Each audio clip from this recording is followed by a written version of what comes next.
Bonjour et bienvenue dans le Club Éco d'Objectif Aquitaine. Merci de nous rejoindre pour cette nouvelle émission. Nous allons passer en compagnie d'Olivier Deveau. Bonjour. Bonjour. Vous êtes le directeur régional Aquitaine et Poitou-Charentes pour la SNCF, qu'on ne présente plus évidemment. J'aimerais qu'on commence par parler du périmètre de cette direction régionale, donc à cheval sur 2 régions administratives. Est-ce qu'on peut donner quelques chiffres, notamment en termes d'emploi? Alors c'est sur Aquitaine et Poitou-Charentes, 8000 salariés. C'est ces 3 dernières années 800 recrutements, donc un volume de recrutement important pour la dynamique un peu des territoires. Une importance aussi accordée à l'embauche des jeunes dans la période actuelle. C'est l'an dernier 25 emplois d'avenir, c'est plus de 200 contrats d'alternance. L'Aquitaine, c'est 270 gares, c'est par an 25 000 voyageurs TGV et 40 000 usagers quotidiens du TER. Bon. Quels sont vos dossiers stratégiques? Alors vous allez me faire 3 réponses, j'imagine au moins, qui est le TER, la question de la grande vitesse, mais aussi les questions de travaux, de rénovation. Est-ce qu'il y en a un qui est plus stratégique que les Nos autres? 2 priorités ici en Aquitaine, Poitou-Charentes, c'est priorité au quotidien. D'accord. Voilà. Donc Priorité, la question du TER. bien sûr, de nos usagers du quotidien et à la qualité de service qu'on leur doit et pour lequel on est tous mobilisés. Et puis préparer l'avenir, parce que c'est vrai qu'on a une actualité assez enviable, avec bien sûr en 2017 le TGV Paris-Bordeaux en 2h05, donc la mise en service de la nouvelle ligne LGV, et puis aussi un formidable mouvement de modernisation du TER qui se poursuit ces prochaines années. D'accord. La question du TER, effectivement, vous l'évoquez, est finalement difficile à gérer puisqu'on a un trafic en hausse quasi perpétuelle.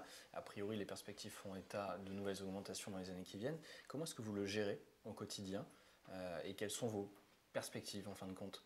Alors, il faut d'abord se redire que le TER, c'est une formidable réussite depuis que les conseils régionaux, depuis que les régions en ont la responsabilité directe. Depuis 2002, c'est 40% d'offres supplémentaires et 70% de trafic supplémentaire. La hausse a été quasi constante ces 10 dernières années et évidemment, l'amélioration de la qualité de service, elle se traduit en satisfaction de nos usagers, puisque aujourd'hui, on est, nos dernières enquêtes, à 84% de satisfaction. Ça ne veut pas dire qu'il n'y a plus rien à faire, notamment notre principal grief, et je pense que tout le monde le connaît, c'est la régularité de nos trains, sur lequel on a encore des progrès à faire.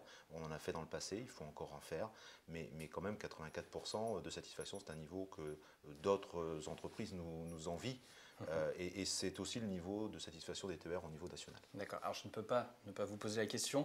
En décembre dernier, le conseil régional a piqué un coup de sang, on peut le dire comme ça en tout cas, remettant en cause des questions de ponctualité, des questions de contrôle insuffisant de son point de vue, des questions de retard aussi, et a donc refusé l'augmentation annuelle qui est liée à l'exploitation du TER, 5-6 millions d'euros à peu près. Quelle est votre position par rapport à cette prise de décision? On travaille avec la région pour répondre à leurs attentes. À travers cette expression, elle a signifié plusieurs choses. La première, c'est que dans une période où la situation économique est plus difficile, c'est vrai que la lutte contre la fraude est une priorité. Donc nous travaillons avec eux à renforcer nos plans d'action et à faire évoluer nos organisations pour être plus efficaces sur ce registre. Et puis elles expriment aussi une contrainte financière. Elle pèse aujourd'hui sur toutes les collectivités, l'État aussi, les différentes collectivités publiques. Elle a financé, et ça c'est important de le dire, une nouvelle phase de développement de l'offre au dernier changement de service pour 3 millions d'euros.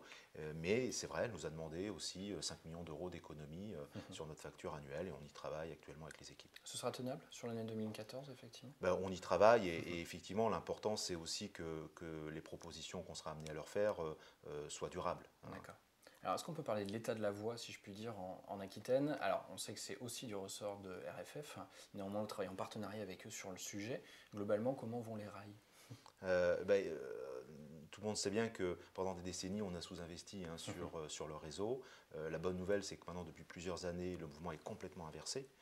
Donc il y a des gros investissements, les usagers le voient, puisqu'on a beaucoup de travaux sur nos voies. On essaye d'en minimiser l'impact sur leur vie quotidienne, mais d'un autre côté, il faut faire ces travaux et il faut les faire le plus vite possible.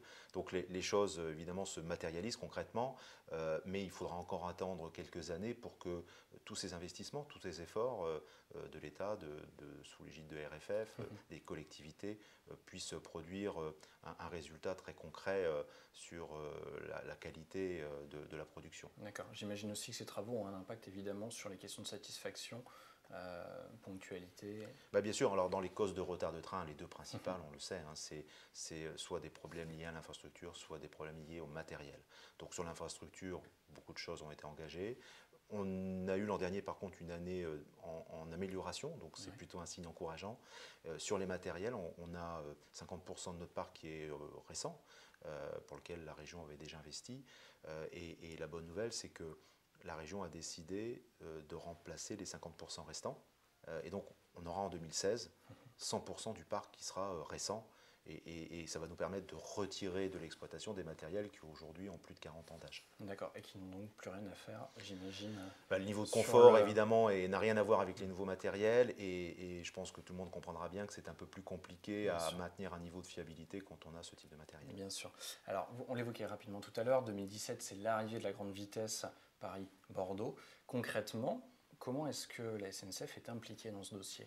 Alors nous, on mène de front à la fois la préparation de l'arrivée et de la mise en service de nouvelles LGV, avec des travaux sous l'égide de RFF pour effectivement faire en sorte que les raccordements entre la ligne nouvelle, la ligne classique soient réalisés. Nous, on est très très imbriqués avec RFF sur ces sujets, main dans la main, pour faire en sorte qu'à chaque fois qu'on fait des travaux, à la fois on organise les choses pour minimiser l'impact sur les circulations. Ça, c'est tout le travail préparatoire qu'on fait avec eux.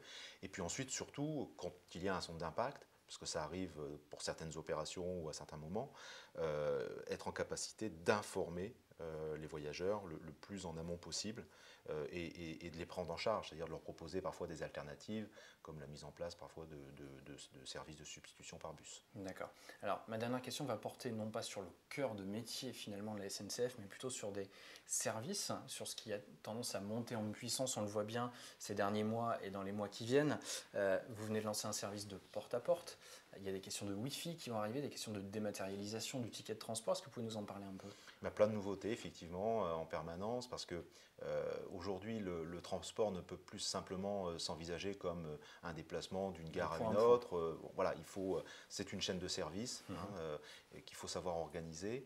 Et voilà, dans les services qui se développent, vous l'avez indiqué, depuis le 24 février, un service offert, proposé en association au voyage TGV, puisque vous avez la possibilité jusqu'à la veille de réserver un taxi à l'arrivée pour moins de 10 € quand vous arrivez à Bordeaux. Ça, c'est un nouveau service qui est proposé. Le Wi-Fi gratuit, puisque là, il y a un programme national qui a été lancé pour que 8 gares d'Aquitaine soient équipées d'ici début 2015. Bordeaux le sera à l'été prochain. Et puis, côté TER, là aussi, des nouveaux services, puisqu'on va tester à partir de cet été. On faisait déjà de la vente de billets par notre site internet, mais on va tester une nouvelle technologie sur smartphone qui permettra à l'usager d'acheter directement son billet sur son smartphone et de pouvoir le présenter au contrôleur tout simplement. Bon, et ben on va suivre ça avec attention. Olivier Deveau, merci beaucoup. Merci à vous. Je rappelle que vous êtes directeur régional pour la SNCF Aquitaine et Poitou-Charentes. Merci à vous d'avoir suivi cette émission. Rendez-vous demain pour le Club Éco à nouveau. Bonne journée, au revoir.